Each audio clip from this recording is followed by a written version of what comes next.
Em 2022, o mundo duvidou. Um jogador que passou anos sendo chamado de Pecho Frio, que significa pé frio, e zoado por não ganhar nada pela Argentina, agora está a um passo de algo que o futebol moderno considera impossível: o bicampeonato consecutivo da Copa do Mundo. Se isso acontecer, o debate acaba. Cristiano vira poeira, Maradona se torna o segundo maior da Argentina, e o grande debate gira em torno de Pelé ou Messi. Mas como um time duvidado em 2022 e um craque de 39 anos pretendem ganhar o mundo de novo? Um jogador que era zoado frequentemente por não conquistar nada com a Argentina teve sua redenção em 2022. Mas e se ele for além? E se além de conquistar uma Copa, ele for campeão pela segunda vez? Messi estaria ao lado de 21 jogadores que ganharam a Copa 2 vezes, ao lado de Cafu, Ronaldo Fenômeno, Pelé, Garrincha e do seu compatriota Daniel Passarella. A Argentina estaria no mesmo patamar que Itália e Alemanha em quantidade de Copas, apenas um passo de encostar no Brasil, e entraria em um hall seleto. Estaria ao lado do Brasil de 58 e 62, da Itália de 34 e 38, como elencos bicampeões de forma consecutiva.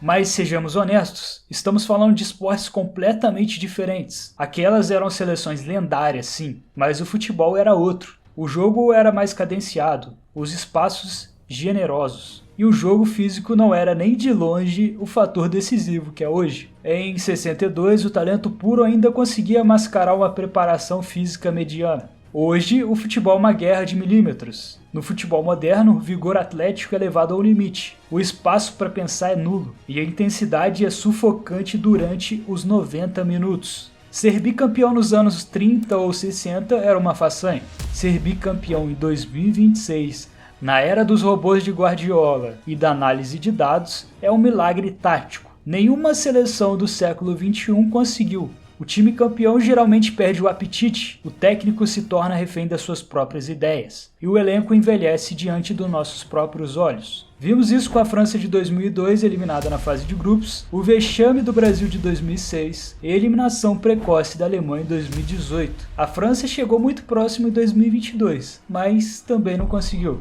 Porém, existe uma razão para esse plano não ser apenas um sonho de uma noite de verão. A Argentina continua sendo basicamente o mesmo time de 2022. O time que jogou dando sangue em cada partida. Venceu as 6 das 7 partidas, fez 15 gols e concedeu apenas 8, com Messi participando diretamente de 10 e jogando futebol de elite com seus 35 anos de idade, sendo eleito inclusive o melhor jogador do torneio pela segunda vez e eleito pela 7ª vez o Bola de Ouro. E não é só o gênio que é diferenciado. A Argentina nunca teve um time tão unido, com uma identidade realmente argentina e não europeia. O elenco não joga como se fosse uma partida de Copa do Mundo. Os jogadores encaram cada partida como se fosse um mata-mata de Libertadores, com a garra, a vibração e energia de um sul-americano. A Scaloneta é um grupo que se conheceu em 2019, mas com a sincronia de uma geração que jogam juntos desde as categorias de bases. É um time que não corre pelo salário ou pelo status,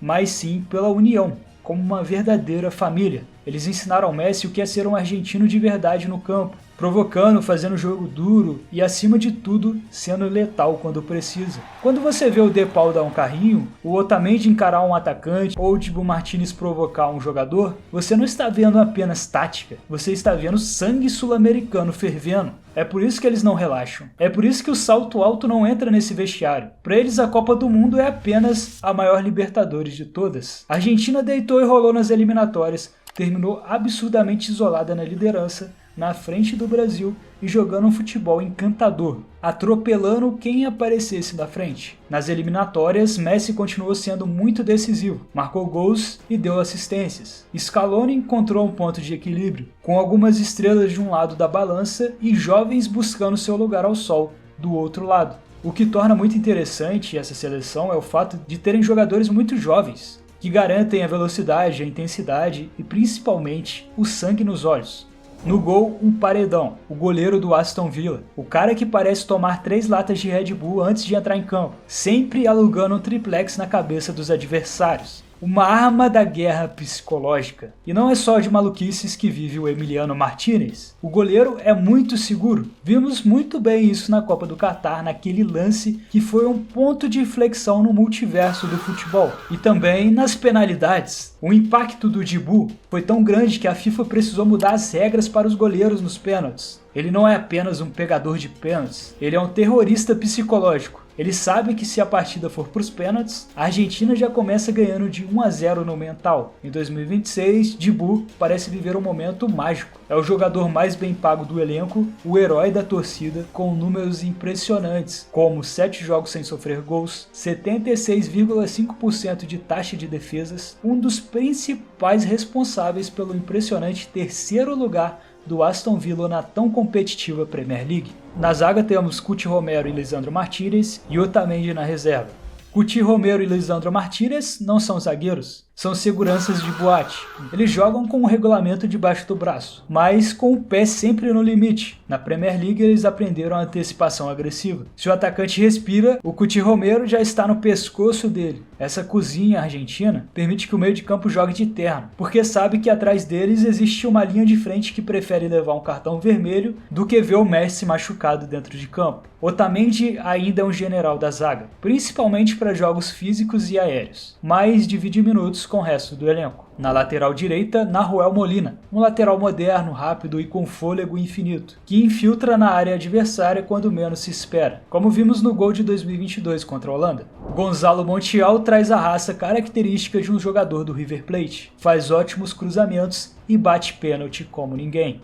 Na lateral esquerda temos Tagliafico e Valentim Barco. Tagliafico, mesmo com 33 anos, se torna o equilíbrio da defesa quando o lateral direito sobe, fechando a casinha como terceiro zagueiro. Valentim Barco é o oposto. Ele é veloz, agressivo, sobe para atacar e cai para o meio quando precisa para enganar a marcação. Tem uma bola longa perfeita e um excelente lateral para partidas mais ofensivas. No meio temos Rodrigo de Paul, McAllister e Enzo Fernandes. Rodrigo de Paul é o segurança particular do Messi. Se alguém encosta no Messi, ele é o primeiro para chamar na conversa. Além disso, é um verdadeiro box-to-box. O cara que você odeia por ser argentino, mas daria a vida para ter no seu time. McAllister é o segundo cérebro do time. Joga de terno, chega na área, dá assistências e finaliza. Tem a visão de um verdadeiro camisa 10. E também é extremamente versátil. Joga de primeiro e segundo volante e pode fazer a função do Messi. É claro, não no mesmo nível que o Messi, né? Enzo Fernandes é o jogador que traz a clareza. Quando o jogo está embolado, misturado, é o Enzo que pisa na bola, levanta a cabeça e encontra a solução. Ele é a mistura perfeita da técnica europeia com a malandragem argentina.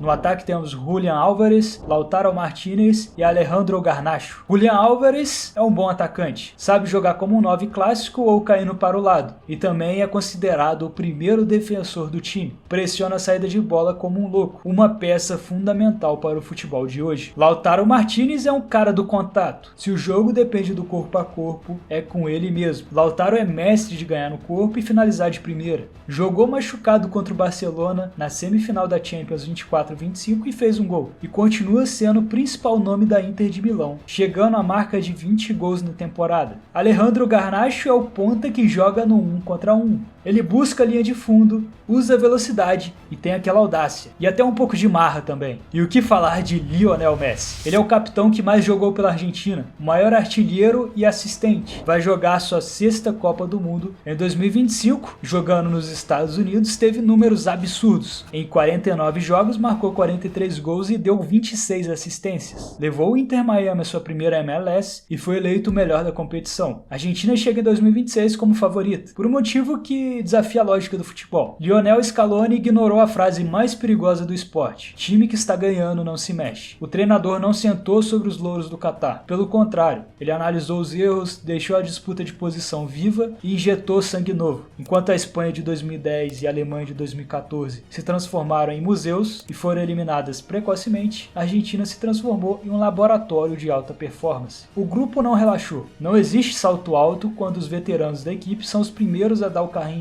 a escaloneta de 2026 é o equilíbrio perfeito. A juventude traz o fôlego e a agressividade, enquanto as promessas de 2022 amadureceram e hoje não são apenas opções, eles são os donos dos maiores clubes da Europa. McAllister é o 10 do Liverpool e campeão da Premier League 2024-2025. Enzo Fernandes é o jogador completo que joga no Chelsea e foi campeão do Super Mundial em 2025. Julián Álvares é fundamental no Atlético de Madrid e cogitado para assumir a posição de Lewandowski no Barcelona. Lautaro Martinez é metade do time da Inter de Milão. Levou o time à final da Champions League lesionado. Garnacho bagunçou as zagas na Premier League jogando pelo Manchester United e agora pelo Chelsea. Agora a grande dúvida é, será que o Messi realmente vai jogar a Copa de 2026? E se tratando de uma Copa nos Estados Unidos, onde ele tá jogando e virando ídolo e espalhando a palavra do futebol, entre aspas, eu acho que é muito difícil ele não ir. Eu acredito que ele continua sendo aquele cara do último passe, ou da finalização, ou do drible que quebra defesas inteiras. Ele não vai render 90 minutos, mas consegue ser o jogador diferenciado. Agora imagine o impacto no debate sobre quem é o maior de todos os tempos. Se Lionel Messi conquista o bicampeonato mundial, ele deixa de ser apenas um gênio de sua era para se tornar o rei absoluto do futebol moderno. Na Argentina, Maradona sempre foi o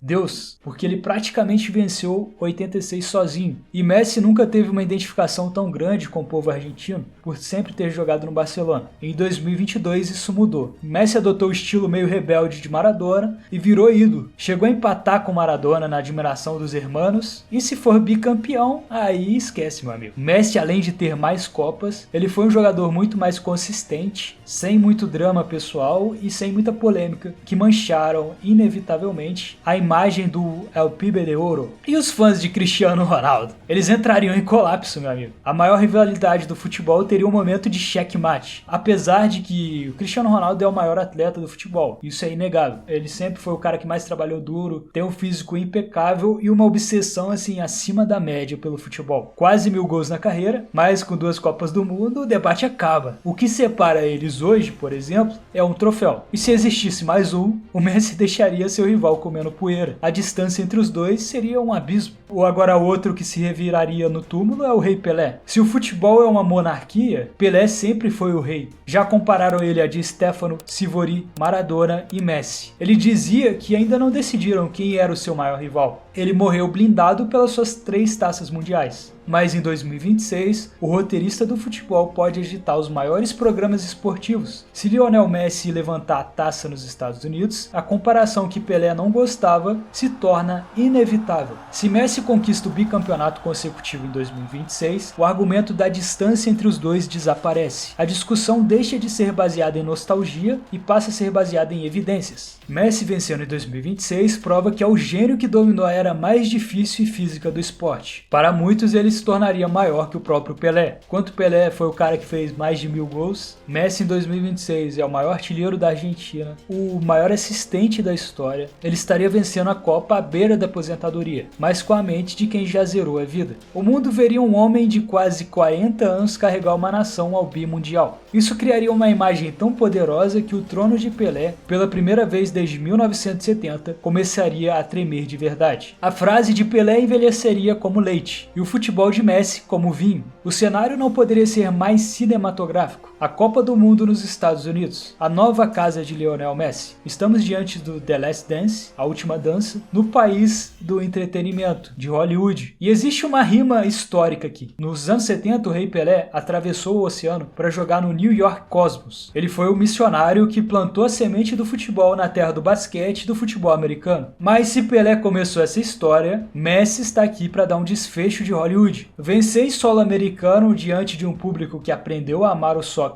por causa dele seria a narrativa perfeita. Pelé brilhou no cosmos em uma era analógica, mas Messi vive o digital. Cada drible, cada gol e cada passo dele em 2026 será replicado bilhões de vezes em tempo real em cada tela do planeta. Não seria apenas uma conquista esportiva, seria o maior evento cultural da história do esporte. Pelé abriu as portas dos Estados Unidos para o futebol. Messi pode se coroar coroar rei, exatamente onde o rei anterior deixou seu último legado. É o roteiro que nenhum escritor de Hollywood seria capaz de imaginar, mas que o destino parece estar escrevendo agora. Para a grande maioria da nova geração e para muitos analistas, o debate estaria encerrado. Messi seria o maior que o futebol já produziu. O rival que Pelé disse que não existia teria finalmente aparecido para reivindicar sua coroa. Mas e você? Se o Messi levantar a taça em solo americano, você teria coragem de dizer que Messi é o maior jogador de todos os tempos? Será que depois de 50 anos o futebol finalmente encontrou um novo rei?